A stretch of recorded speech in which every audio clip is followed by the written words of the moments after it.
Good evening and welcome to Poland Daily. I'm Nicholas Richardson and this is the news.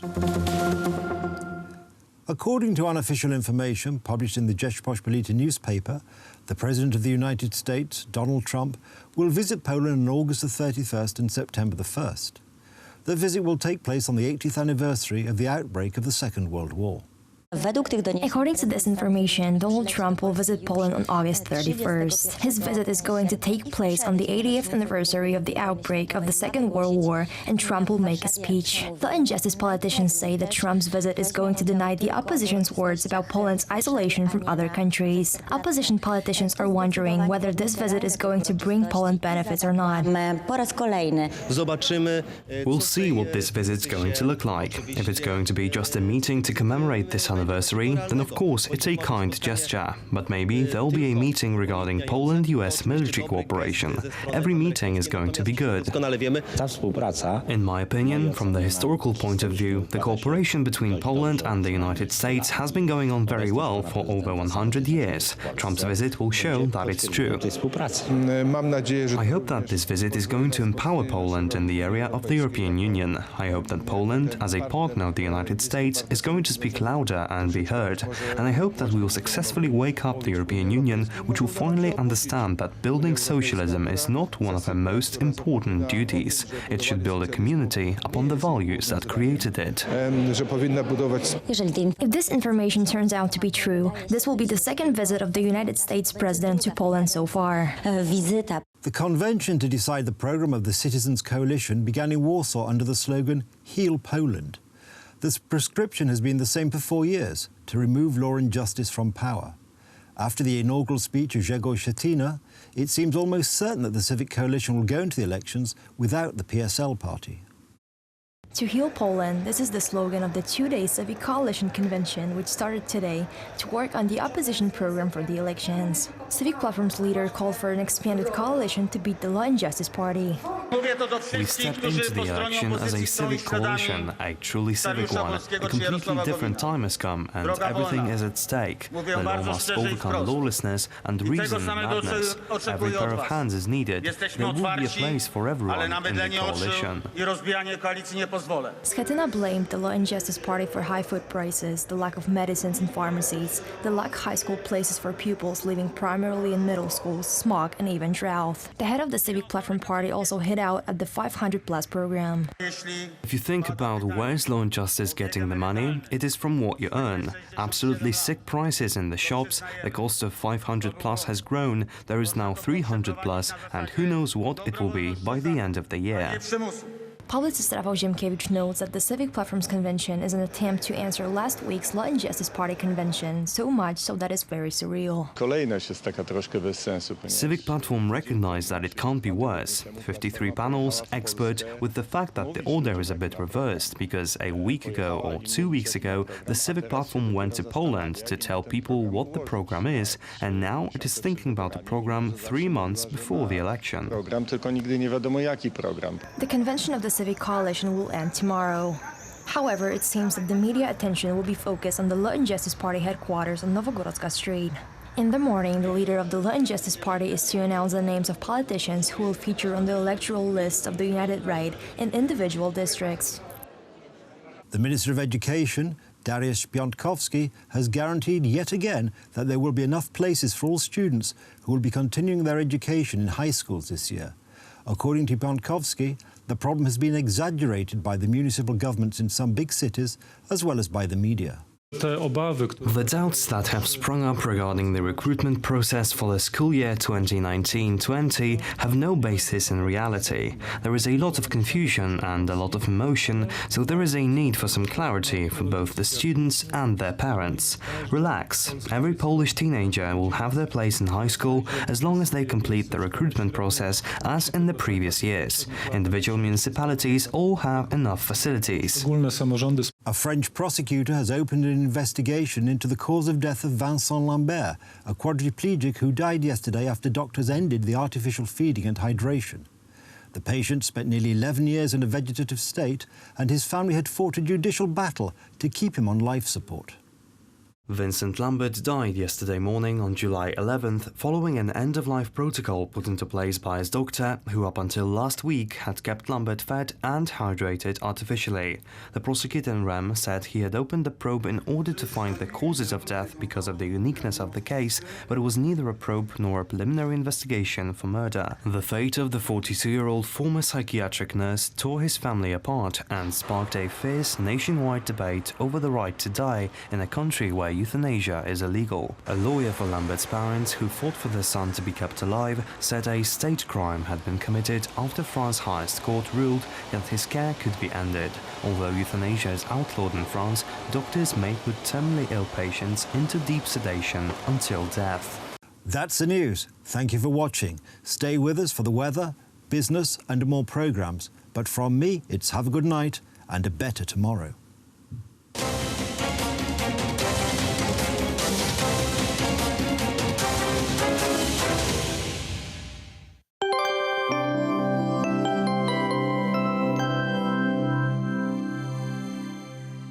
Welcome to Poland Daily Weather. Let's take a look at the forecast for tonight. Cloudy sky across the country, but the temperature will be significantly higher than they have been in recent weeks. A maximum 14 degrees on the south and 10 degrees in Białystok and Olsztyn. Pressure will fall. And now over to tomorrow. An overcast day in central Poland and on the east, while western Poland will be quite sunny. Rainfalls are expected in most regions. The temperature will range from 19 degrees in Gdańsk to 24 in Lublin, Wrocław, Szczecin and Bydgoszcz.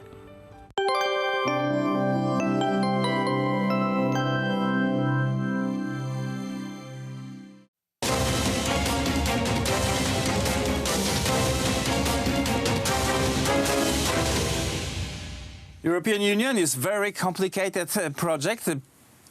Prospectively, it will bring peace, or it is already delivering peace and prosperity to all the nations that are member states and those that are nearby. Yet, is it heading into the super state condition, or the individual nations will be free and will be still able to decide about themselves much more than inhabitants of the United States state can do? We will ask about that this question to Professor Zbigniew Krysiak of Warsaw School of Economics. Sir, welcome to the show. Nice to be here. And how to solve this? Will we wake up eventually as a citizens or maybe subjects of the big states ruled by those powerful bureaucrats from Europe? Yeah, nowadays, when in opposite to that, what was in the past, more and more people are speaking about need and demand to come to the Schuman, ideas, and the Schuman, to create a Schuman fraction in the European Parliament. So we see basically more and more strong, directions.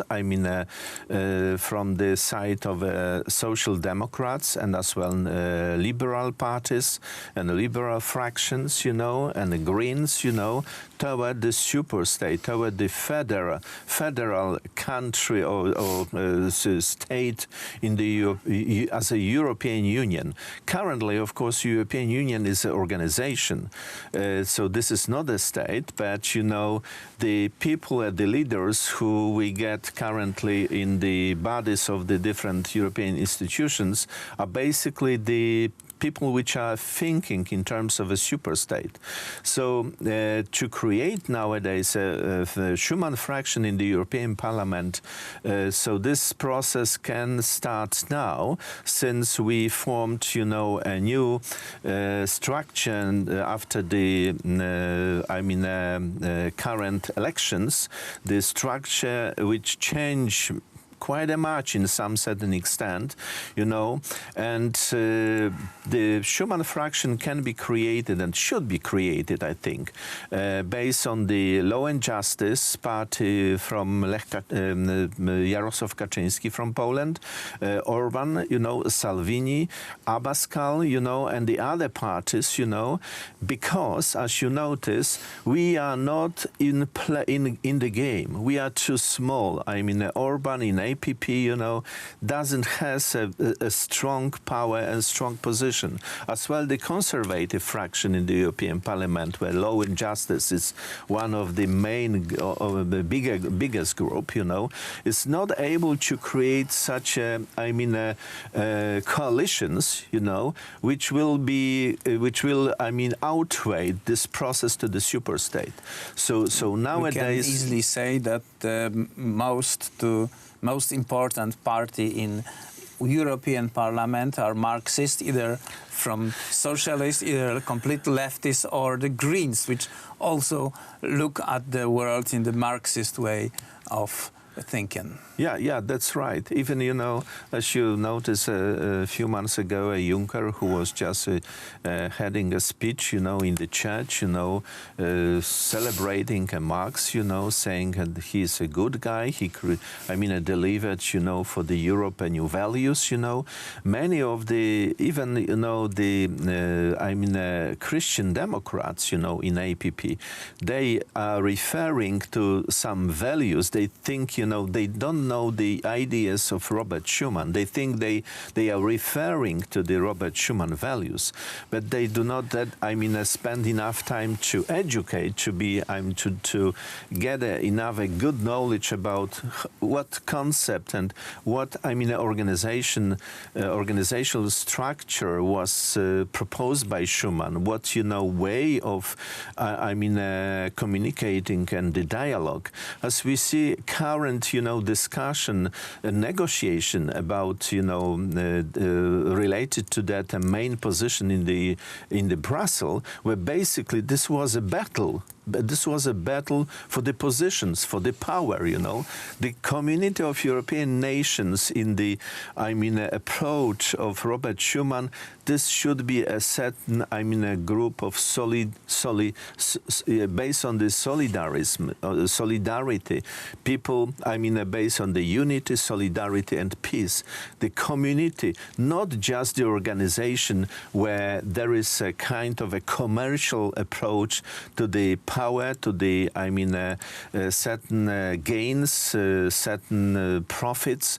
And this is a very, on the other hand, this is a very, sad example. This is a bad example of that these leaders, I think, are not able to lead us in that direction, which was, you know, put it by Robert Schuman. Therefore, again, you know, creating a Schuman fraction and the Polish people from Poland and Orban and, you know, Abascal and as well Salvini, I think there is a group, integrated group, which can be put together in the fraction, can create some certain... Because they share common values, because they see that they consider the threats that are in front of the current development of the European Union. They want to stop this creating of this super state. Yeah, as we, you know, as we analyze from last few months, you know,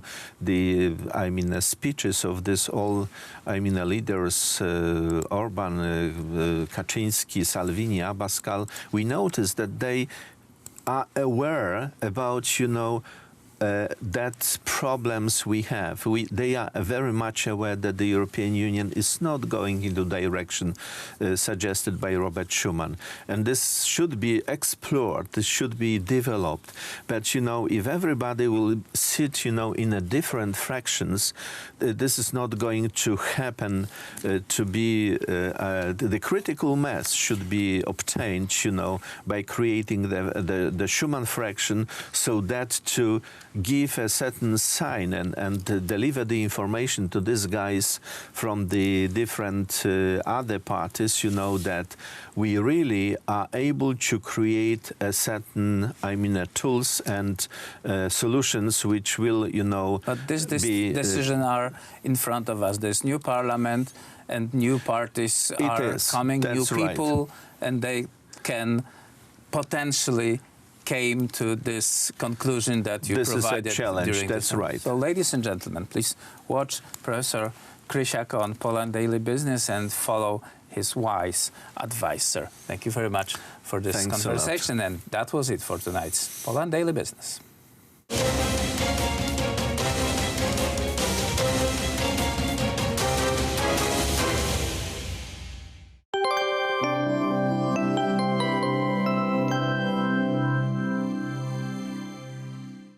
Welcome back to Poland Daily Weather. Let's take a look at the forecast for tomorrow. An overcast day in central Poland and on the east, while western Poland will be quite sunny. Rainfalls are expected in most regions. The temperature will range from 19 degrees in Gdańsk to 24 in Lublin, Wrocław, Szczecin and Bydgoszcz. Now let's see forecast for Europe. On the Iberian Peninsula, temperature will range from 24 in Lisbon to 32 degrees in Madrid. Temperatures will rise in Scandinavia, and there we will see 23 degrees in Oslo, 20 in Stockholm and 17 in Helsinki. Plenty of sunlight in British Islands. Thank you for watching and goodbye.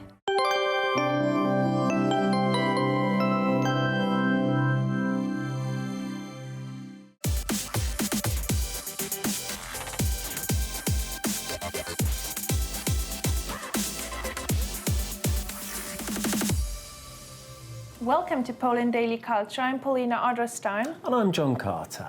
And today we're at Immersion, a company based in Warsaw, Poland. And we're going to show you all about the Polish role in the fascinating world of augmented reality and virtual reality. So come and join us. We're here today at the company Immersion, and I'm joined by the CEO, Mr. Piotr Baczynski. So, with some of this in mind, maybe if you're sort of thinking about looking at it from this kind of positive point of view, are there any drawbacks that you kind of see to this future of augmented and virtual reality? I understand that there's been some sort of advancements recently in terms of people not feeling sick using the headset, so people are becoming more comfortable with that. But are there kind of disadvantages at the moment? Sure. Well, there are several. First of all, the fact that you have to wear goggles on your face, it's still not that comfortable for many people. The problem of motion sickness was mostly solved, although there are people who are more prone to being motion sick and still are not comfortable. The other part is, things like hygiene, right? You have your headset, you have it on your face, you get a little bit sweaty, and you have to give it to another person. It's not that great. One of the markets we are working in is virtual reality fitness, and it's a great thing, I believe, because you can combine exercising, like let's say you're riding a fitness bike, you put your VR goggles on, and suddenly you're not on the bike anymore. You are in Tour de France, right? Or you are running away from some zombies, or you are delivering pizza, right? Mm-hmm. And suddenly this exercise is becoming something that is interesting for you, mentally. You're not basically just waiting for this to be over, but you're having fun, and at the same time you're burning calories, right? So this is a very interesting angle of how this technology is expanding, but at the same time you're getting sweaty, you have a big piece of technology on your face. This is something that they need to solve because it's a problem. And the other problem is the cost. It's becoming less and less expensive every year, but still I think it's like a bit above what you would normally pay for technology. And the final one is content. There is not enough interesting content yet, because if you buy goggles, you buy them for something. You need a game, right? I would say that virtual reality still needs their breakthrough game, like Mario Bros, right, for Nintendo, or Pokemon for Game Boys, things like that. This one game that everybody talks about, it's still not there. Once it's there, people will start buying goggles just to be there, and then they will move forward to use this in other ways as well. As we stand at the moment, is it the kind of virtual reality or augmented reality market kind of dominated more by entertainment, as in kind of computer games, etc., or is it the things you previously mentioned about sort of property development, etc.? So is it more the practical or entertainment use which tends to dominate the market? I would say that in commercial aspect of it, in the business to business area, it's all about actual practical things like training and real estate and stuff like that. When it comes to VR, in consumer market, it's more about gaming, because the gamers are the early adapters of the technology, obviously, because they are the mostly guys that have the computers powerful enough, and people are looking for entertainment. With augmented reality, it's a different story, because basically every one of us can be an augmented reality user right now, because since 2 or 3 years, every smartphone basically works with augmented reality, right? So I would say that there was, of course, several extremely successful entertaining products like the Pokemon Go game, which is an augmented reality game. But I see more and more practical use of it. For example, if you look at big furniture companies like IKEA, they use augmented reality. There's this application that you can use. You can look at your room and place any piece of furniture in real scale and see whether this couch fits in my living room or not. Is this, bathroom tiles, are they working with my current setting or not? All those questions that are impossible to answer without seeing it, can work now. The consumer market is still in its early age. People do not have devices or they're not sure how to use them. The B2B market, is where we are focused basically, is now growing really fast. Immersion is a Polish company based in Warsaw, Poland. It implements augmented and virtual reality technology in business and entertainment using all existing platforms. They create concepts and integration strategy, deliver full developed solutions, and assist in implementation and service.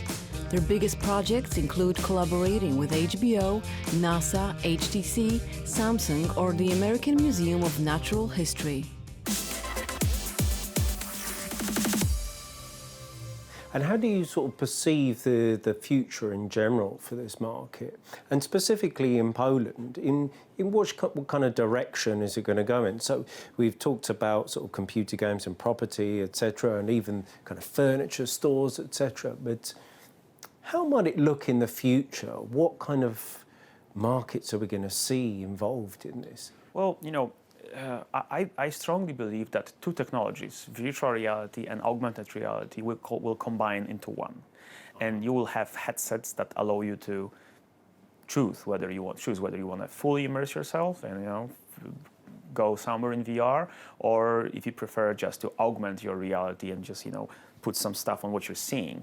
And I think that there's going to be more and more use of it, because at some point when you are able to augment your vision, you are gaining advantage.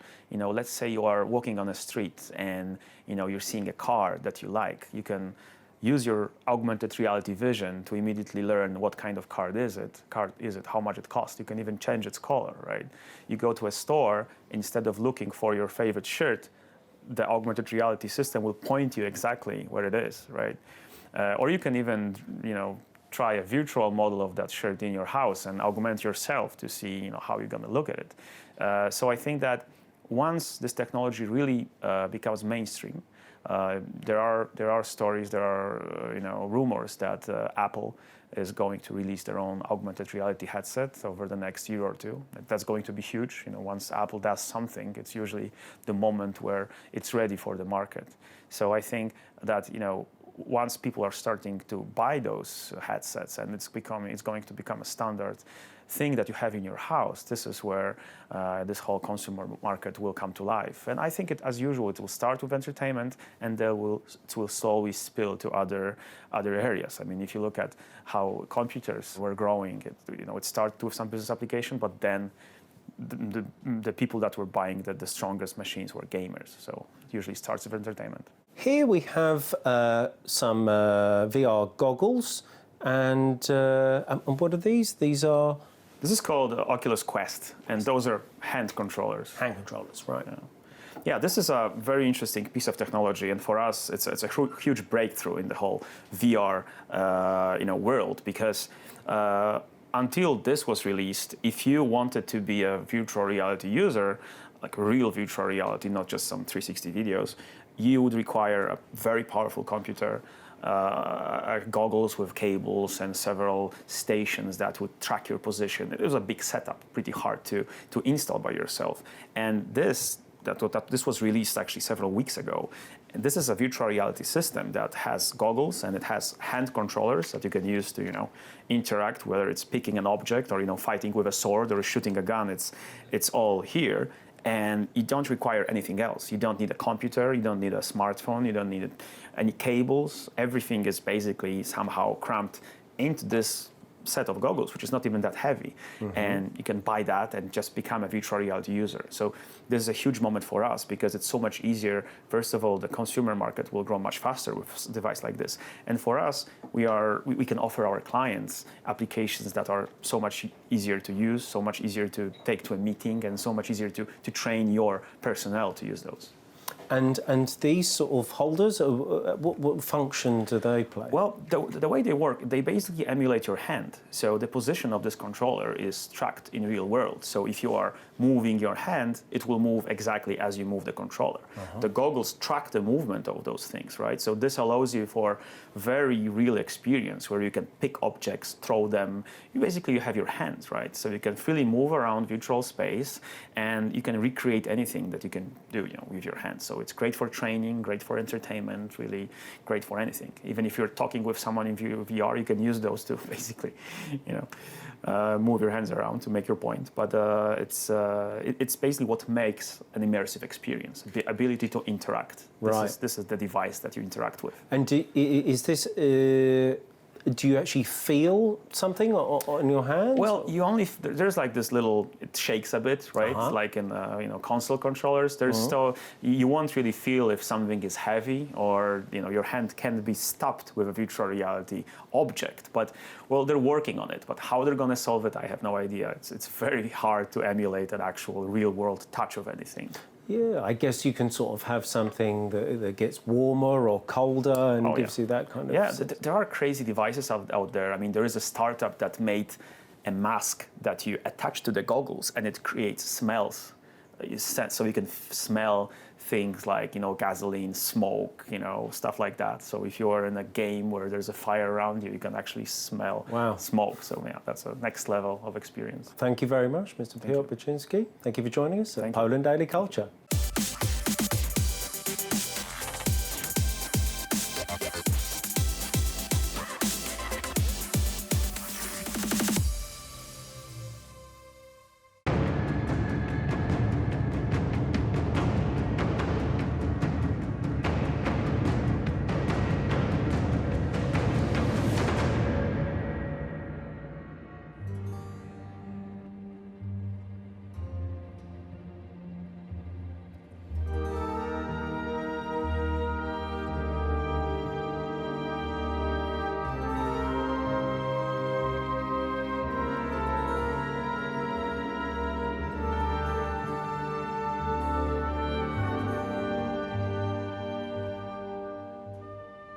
I'm here in this hidden pearl in Warsaw.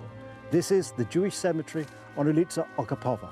This cemetery opened in 1806, and since then it has served the Jewish community in Warsaw. But it's more than that. It's a valuable historical resource. When so much else was destroyed, during the Second World War particularly, this place survived remarkably.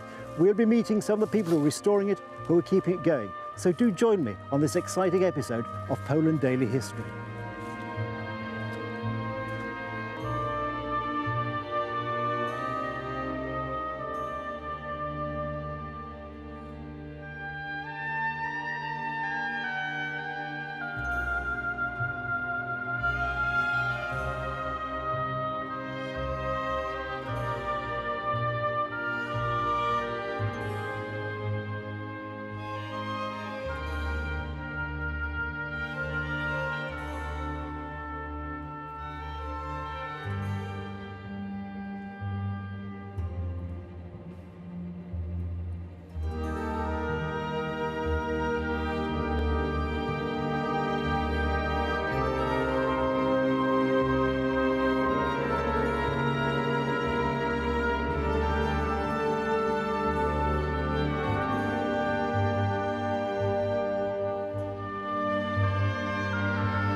I'm joined now by Dr. Michał Laczkowski of the Cultural Heritage Foundation.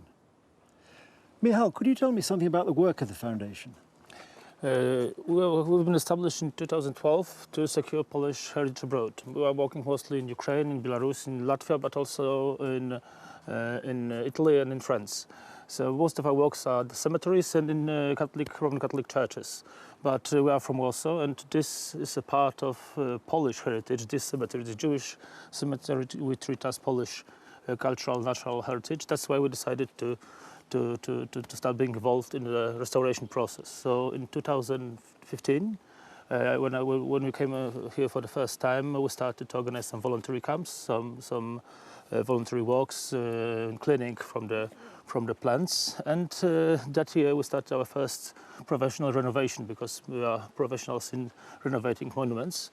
And since that day we are protecting this very important part of Warsaw and Poland and European history, because this cemetery is something really unusual. In Middle Eastern Europe, most of the Jewish cemetery doesn't exist anymore. They are still existing, but the tombstones are not existing. And here we've got more than 90,000 monuments. So it's one of the most important and largest European Jewish cemeteries. Okay, so there's probably plenty of work for you to do in terms of restoration with so many monuments. Of course, but the process which we have started begins with the plants. There are something about more than 8,000 trees. Right. At least half of them has to be cut down because they're wild plants. And this is very difficult, especially in the city centre. I can see that the trees, of course, are relatively modern, and I imagine that letting them grow, the roots, as we've seen as we walk along, can cause damage to some of the monuments. I can see you want to get rid of some of these trees. Some of these trees, at least 25%, because they are wild trees. Each old cemetery in Poland has old trees. These hasn't been planted. They weren't being protected. That's why it's right now it's the most important problem for us in our restoration process, to get rid of the trees. But before that, the main problem was that there was in 40s, 50s, some parts of the valuable parts of the monuments has been stolen. The cemetery, it was a miracle that the cemetery wasn't destroyed during the Second World War II, and the miracle that it still exists in such a scale. I believe that the communist regime also had a plan to build a road through the cemetery. Yes, in the 50s.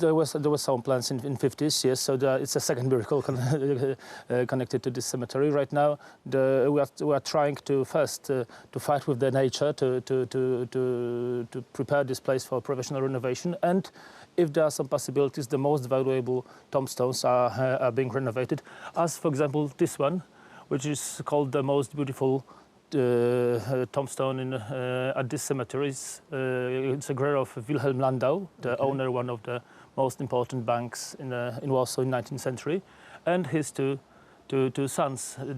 That monument has been taken from Germany. It was created in Frankfurt, and those two are made by one of the most important Warsaw sculptor, Bolesław Syrewicz. So it's also a sign that Jews that were living in Warsaw were very cultural, very strong, connected to the Polish community. That's why they were using also Polish sculptures, Christian sculptures, to create their tombstones. And this is one of the this is an example of your foundation's restoration. It's one of the examples. We have restored more than 100 graves till now, but we still have another 80,000-90,000. So it's a never-ending task. And how long did it take you actually to restore it? Because it looks fantastic now. The process is something about 6-8 months. It takes something about 6-8 months. It wasn't so difficult because the marble, which the material it's built from, it's very easy to be renovated. But most of the tombstones here are made from the other materials that are not so easy to renovate. So yes, there are plenty work to do.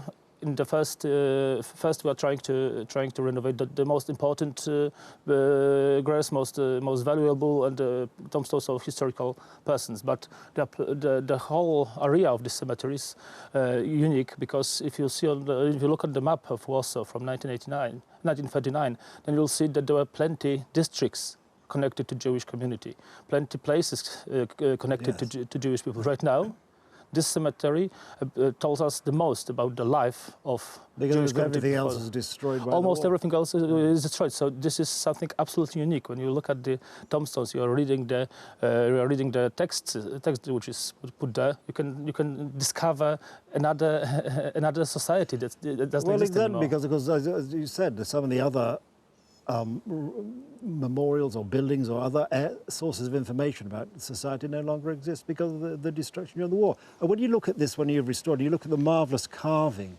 on the columns. So delicate. It's actually amazing that survived at all, because it was sort of, the average vandal or thief, your sort of eye would be drawn to this. It's actually incredible that it has survived so well.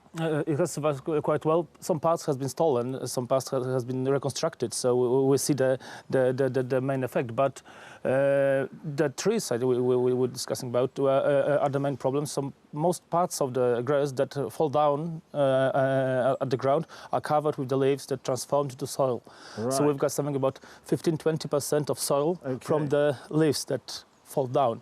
So in that soil, there are plenty parts of monuments which has to be discovered. Some parts of memorable plaques. So it's plenty of things to be discovered. A few weeks ago, we have found in that soil, we have found part of the tombstone, which was when the name of the died person was written with the paint. It was in the soil, so it was preserved, and suddenly we realized that it's only sign for the person that has never been any list, Holocaust victim list. We don't have archives of the Warsaw Jewish community. So suddenly we discovered somebody's life. So it was really impressed, especially that it was in Jewish tradition that is so that people put the monument on the grave 1 year after the death. And in that situation, it was impossible because the anniversary of that person's death was 4 days after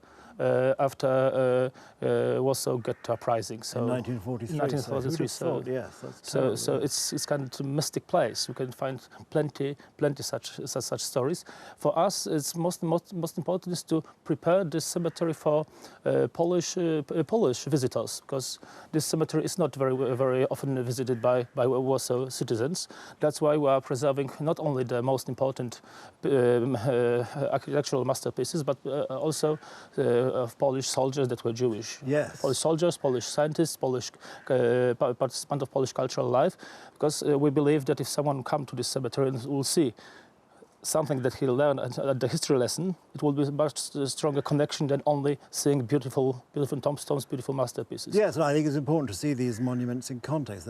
They represent people's lives, memories of people's lives, and as you say, if folk understand and can see the wider context, that's very important. Especially when I'm not reading Hebrew. I don't speak Hebrew. I'm not reading Hebrew. So for me, those tombstones are very often very exotic. I don't know what's written there.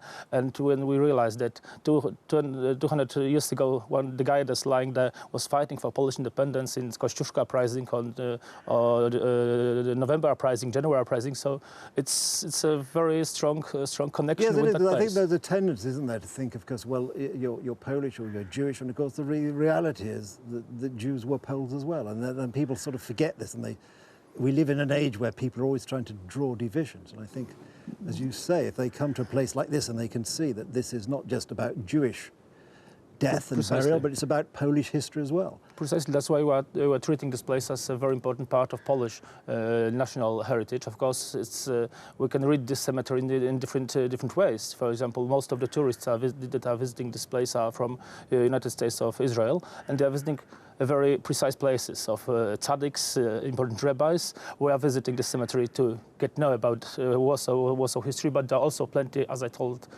before, soldiers or participants of Polish cultural life. So all the tourists that are visiting the cemetery can find something that interests them a lot, the most. So yes, I think you're right that we have to show this cemetery as a part of common space in Polish Jewish history. Well, yes, and I think that is a very important part, that there isn't this distinction between your A or your B. You're actually A and B. Polish and Jewish. And therefore, Precise, but there are, of course, there are some differences. Like, for example, this area of the cemetery called the Banker's Place. These monuments are very typical for 19th century Christian. Yes, they do have that.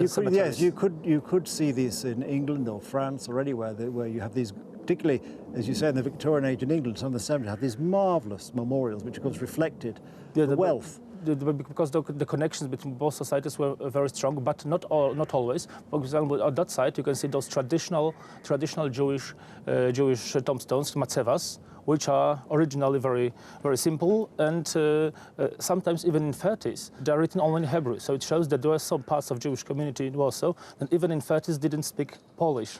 But the first official sentence of the text in Polish is from 1853. The first Jewish monument in Warsaw, in 1853, there was a Polish inscription. So it shows that this community started to be so closer and closer to Polish Christian nation.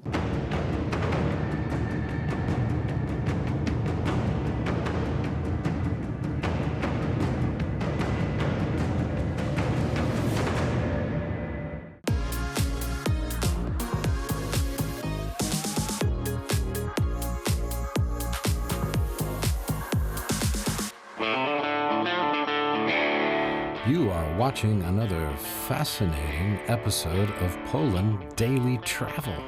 This episode you might find especially on the cutting edge. That's right, we're going to Axe Nation and we're going to throw a lot of tomahawks.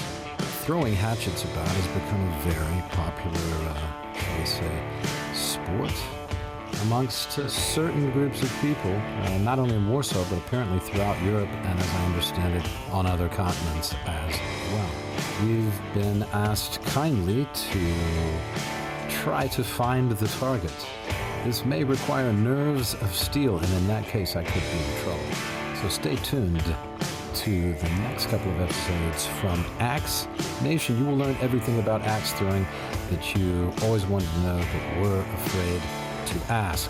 In addition, we'll take a walk around the Postępu 5 area in Warsaw, which has an interesting selection of restaurants and knickknacks and food shopping and chef teaching, and you name it, looks like a good place. So stay tuned to Poland Daily Travel as we take you to Postępu 5. We throw axes and we eat food. Poland Daily Travel, doing it for you and showing you Poland like nobody else.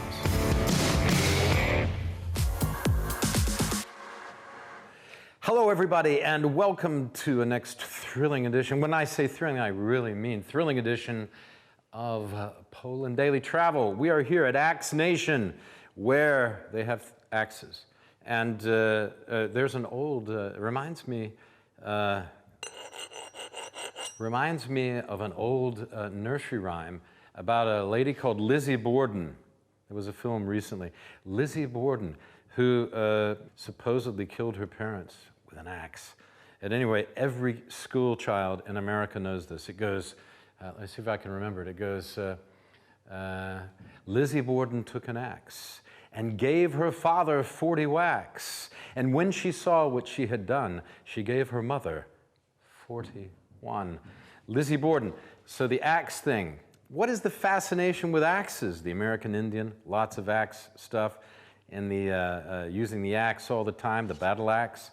The also an old-fashioned name for a complaining wife. The battle axe, used also in medieval times. Well, that applies to Poland, doesn't it? Lots of battle axes in the old days. There is a craze, apparently, about throwing axes. And people come from near and far to try to hit the target. This is a good place to do it. Axe Nation in Warsaw. There is also an Axe Nation in Krakow. There is an Axe Nation in another place. I don't know if it's Poznan or Wrocław, but we'll find out. Because we're going to talk to the owner of this here particular establishment. His name is Thomas. And Tom is going to join me in a little bit, and we're going to throw some axes here. And then we're going to sit down and talk, and he's going to tell us all about the cult of axe throwing. At any rate, that didn't stick, but this one will. Not either. Now, this is the problem with this stuff. Stay right there. I'll be right back. Don't change that frame. I'll be right back, folks. Really, seriously. Don't go away. Don't go away. It's just an empty frame. It's nothing to be afraid of. Let me try one more time. Yes! Oh, almost. One more time. Not quite. I think it was too much spin. Obviously, folks, I'm no Lizzie Borden. Here I am at Axe Nation. I'm going to bring in Thomas, the owner. He's going to come in, and we're going to actually hit this target. And then Sebastian, who is an expert axe thrower and somebody who's going to tell us all about, or show us, even better than telling. There's nothing like showing, how to hit the target with the axe at Axe Nation. We'll be right back after this short, I don't know if there's a short commercial break or not, probably not, but we'll be right back. Stay with us. Hello, everybody, and welcome back to Axe Nation. Why do they call it Axe Nation? Because they have axes. It's obvious, even to me. It was obvious that this should be called Axe Nation. Axe Nation, where you learn everything about how to throw an axe, and I've got a secret guest star. It's the owner, Thomas. Come on over here. How you doing, brother? Hi. Good to see you. This was the brainchild of Thomas here, who's a man who loves an axe, right? That's true, yeah. You are the Paul Bunyan of Warsaw. The smaller axe, right? Yeah, but we have a bigger too. Yeah, you have the bigger one, yeah, like a huge one? We have bigger too, yeah. Can we chop a tree with the big one? Yeah, we can try later maybe, yeah. We could try the big axe later? Yeah, we can try, but maybe later, yeah. Okay. The first you have to know how to throw by small axe. Yeah, okay. It's the best way. With a small axe. We got to learn how to throw with a small axe. What is the secret? We're going to bring on, I understand you have here a secret weapon, the Charles Bronson of Warsaw axe throwers. Sebastian, is that correct? Yeah, that's true, but... He's here, he's looking, he's watching us. Yeah, he's looking, King Sebastian. He's watching us, yeah. Yeah, maybe for 1 second. Come over here, Sebastian. All right, now you stay right here. We're gonna, why don't you throw a couple, and then I'll throw a couple, and then you'll go, hey, you're not doing that right, okay? And you'll show me what you do. Okay. All right, you go ahead. So let's try? First. Yeah, you go. Okay, so one leg in front of, and you throw by one hand over the head. Yeah? Okay. And again, like, I use a little bit less power. Yeah, you use a little bit less power. Yeah? So the key is not too much power. The most important is to find that distance where axe make just one spin. Yeah, and usually it is about that yellow line. It is one step in front of, one behind. It is the most important to find that distance. Okay. And then you will know how to throw. But it's very important to throw the slow. Yeah, you can't use a lot of power. Yeah? To throw slowly. Yeah, to throw slowly. Yeah. Okay. The most important is technique, not power. Technique, not power. That's true. Good Lord. Okay, I'll have a go. All right, let's see. Beginner's luck? Let's find out. Yeah, no, I keep to board. I'm hitting the board, but it's not staying. Yeah, everything was okay, but I think you should stay just half step closer to board. A little bit closer. Try. Yeah. Oh, yeah. That hit right in the bullseye. Yeah, there is one axe more. But it bounced out. I would not be any good as an Indian. I would be terrible failure as an Indian. Yeah, it's looking amazing. I would be no good at all. Still a little bit closer. Yes! Yeah. But it's not in a good place. I heard Sebastian go, Not great. Not great, folks. Not great. I'm not the best at this, but I've just started axe throwing. I've usually used axes to chop a tree down rather than to throw at a target. Sebastian, why don't you step in here? Sebastian, what's your last name? What's your nazwisko, last name? Karczewski. Sebastian Karczewski, the Charles Bronson of Warsaw axe throwers. Come in here, bring those biceps in here, give him some axes and... The camera. Yeah, and let's see, come over here, let the cameras watch him. All right, now we're gonna see. I'm not putting too much pressure on you, I hope. Yeah, okay, go.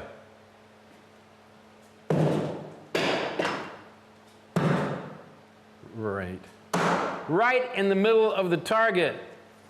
On the second one and on the first one, you did what I do, which is you bounce them off The target.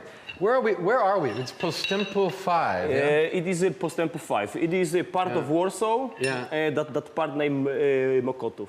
Mokotów. Yes. Warsaw. So it's the southern part of the. Yeah, Warsaw. yeah. It is part of southernish. Yeah. Yeah, it's near the salt. center. You're not so far from the center. Yeah, that's right. We are 3 kilometers from airport. Yeah, 3 kilometers from the airport. From main airport. So it's very close. So if you're flying in and you're jonesing for axe throwing, then you're only 3 kilometers from the airport. You can come over here. Sebastian will teach. Come on, do it again. Sebastian will teach you how to throw an axe. Could you do a sort of a teaching experiment, sort of show the form for proper axe throwing? Okay. Okay, folks. Now hold it right there. You see how the arm is very straight. The axe is parallel to the target, and the arm is straight. Okay. Right, he's going to bend from the elbow. All right, let's see what we got.